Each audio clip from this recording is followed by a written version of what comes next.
Greetings, Earthlings. Welcome again back to the Earth, our mud fossil Gaia. Today, I guess I've decided that I can't expose the reality of dragons without speaking about the reality of dragons.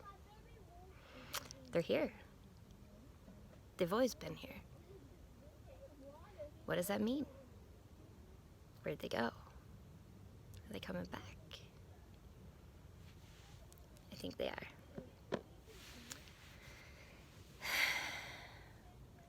This, they call it a Dragonstone. It's Septarian that I pulled off the nose of a dragon who I've identified. This is a piece of a Wanyu. I'll show some clips, if I can throw them in there.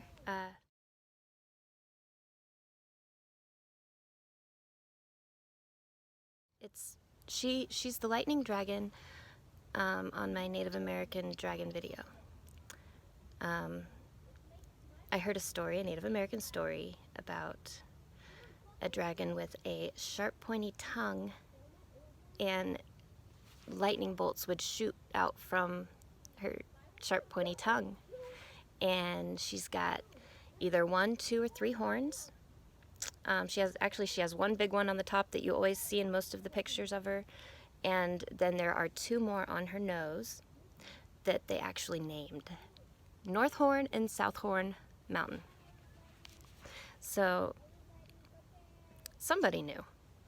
Somebody did know. They call these Dragonstones because it looks like a dragon's eye. And it does. They're beautiful. I think they're the skin cells because that's where they come from, right off the nose. I also think they're exclusive to lightning dragons because of the salt water. They're always found where salt water has receded. And yeah, they have a funny story for how they're created, but we know what they are, right?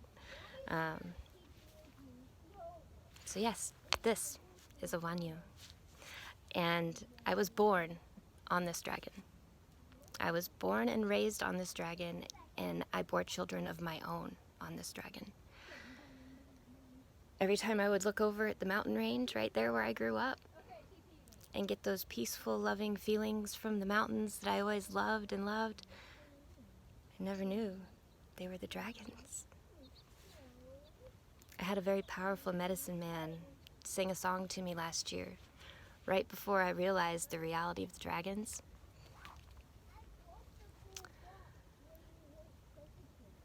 And he's a Lakota medicine man. He works with bear medicine, and I have shown him the Lakota story with the bear and water monster. And he has dragons of his own visiting him now. But the song he sang me was, "You are the mountain and the mountain is you." I had no idea that that mountain was a dragon.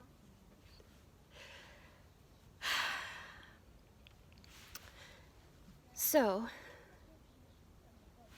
with my back to the earth, I sell a lot of crystals in my booth, and I started doing a lot of research trying to figure out the meaning of all the crystals and where they come from and their purposes, the metaphysical purposes. And in all that learning, I found that I'm an earth keeper. They keep coming to me. I have a whole box of pieces of Quetzalcoatl. The item mine in Arkansas.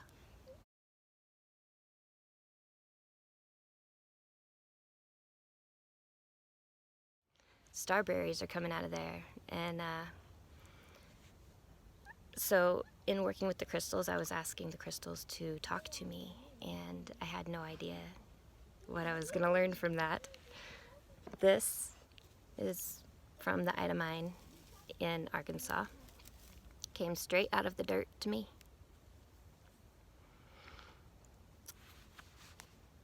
They call it a starberry. This one's actually a lightberry because it looks like a little castle or a cathedral.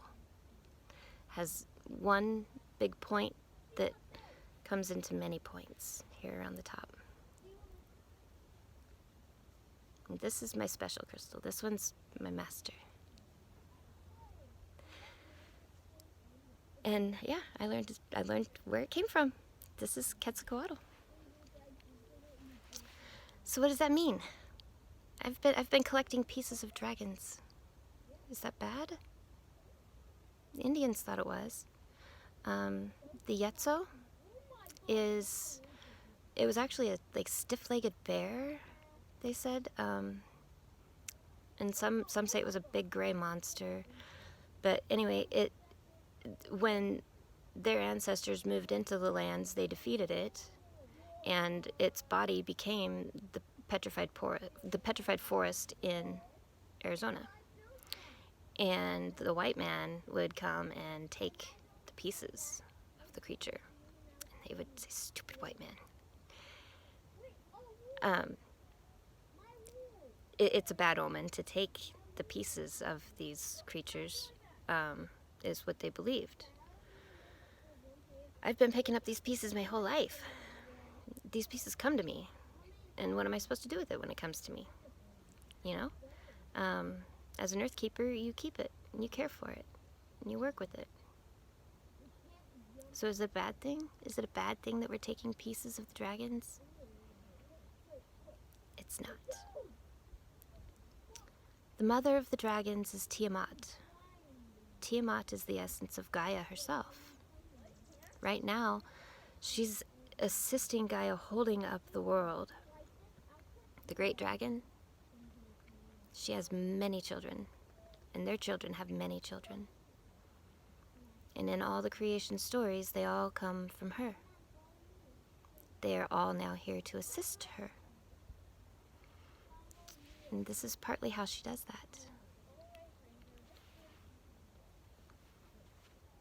The dragons left pieces of themselves here for us to better connect with us from where they are. They were a very sentient race. They had their own written language, and many of them have ascended. The humans were not very good to them, and some of them were a nuisance to the humans, but not all of them deserved what we did to them. But they understand we're only human. They're here to assist Gaia, and they love us. They know we love them. There's some healing that needs to happen, but they're coming back.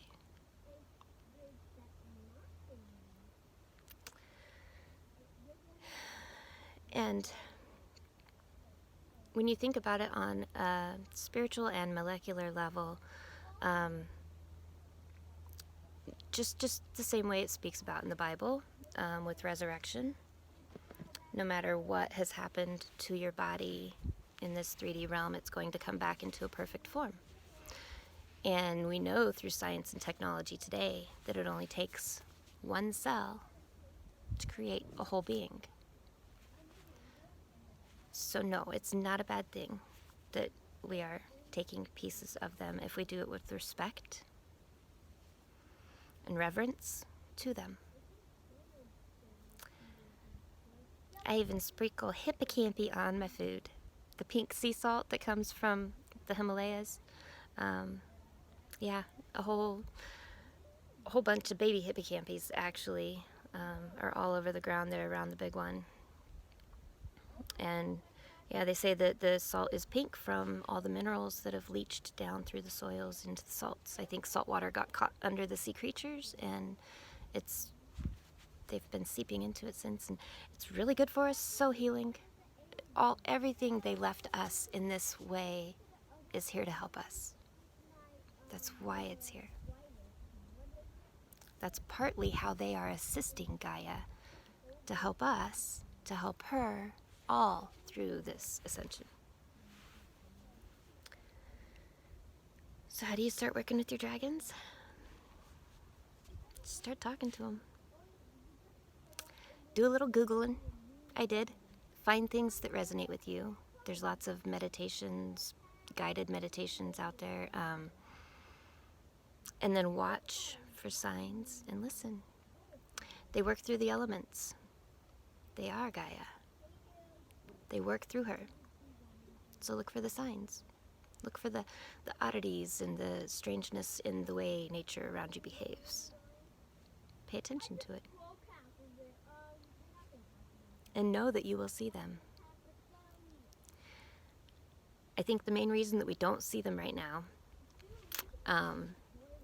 there was this really great hypnosis trick someone did on stage. A guy and his daughter went up there and he convinced the guy that his daughter didn't exist. And then she stood there in between them and he held up flashcards. And he was reading the flashcards through his daughter because she didn't exist to him. So much so in his belief system that he could see through her to read the cards. What's the first thing they teach us when we're little kids? Fairy tales. And what are fairy tales? Make-believe. They're not real. You're never going to really see anything like that, right? So they program our cognitive belief system from a very young age. Hey, Sapphire. She's one of my dragons. So I think it's as simple as we can't see them yet because we don't believe they're there. Once enough of us believe and know that they are here, we're going to see them again. And I think that time is coming soon.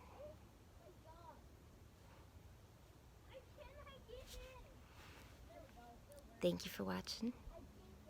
Like, share, subscribe. Comment down below. You have questions about how to connect with your dragons, what to do with your crystals, where your crystals came from? I'm going to start putting all that out there. I have crystal pages on my other website about the crystals and their metaphysical properties and such, and I'm going to start incorporating that one into my Mud Fossil Gaia. Because we know what they are now. So it's time to start working with them.